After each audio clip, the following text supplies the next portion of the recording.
Ka një tjetër lajm shumë të mirë në projekt buxhetin 2026, i cili është fillimi i praktikës së indeksimit vjetor edhe për pagat e punonjësve të sektorit publik, qoftë në nivel qendror, qoftë në nivel vendor, të cilat do të korrektohen çdo vit në bazë të inflacionit.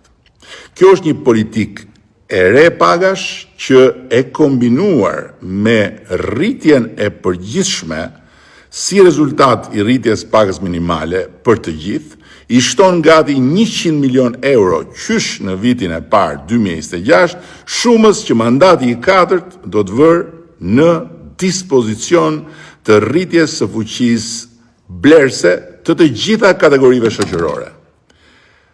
Kështu, konkretisht, 10.600 punonjës shërbimi, sanitare, shofer, teknik, protokollist, arkivist, magazinier, do të përfitojnë nga rritja e pagës minimale me 10.000 lekë të reja në muaj.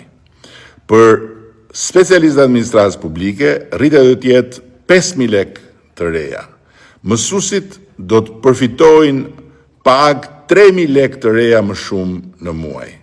Për herë të parë, në sektorin e shëndetësisë, përveç indeksimit vjetor, do të filloj dhe llogaritja e vjetërsisë në punë, që do të thotë si mesatare për mjekët e përgjithshëm nga 131.700 lekë në 143.500 lekë të reja në muaj, për mjekët në spitale nga 174.000 lekë në 186.000 lekë të reja në muaj, për infermierët nga 87.000 lekë në 92.500 lekë në muaj.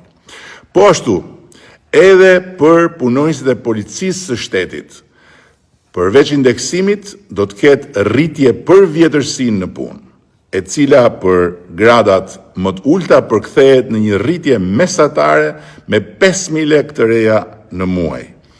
E thënë ndryshe, për një punonjës me vjetërsi mesatare 15 vjet, sipas gradave, pagat rriten si më poshtë. Për inspektorët e thjesht, nga 80.500 lekë të reja në 84.500 lekë të reja, plus shtesa për kushtet e punës dhe ushqimit, që e çon pagën mesatarisht në 100.000 lekë të reja.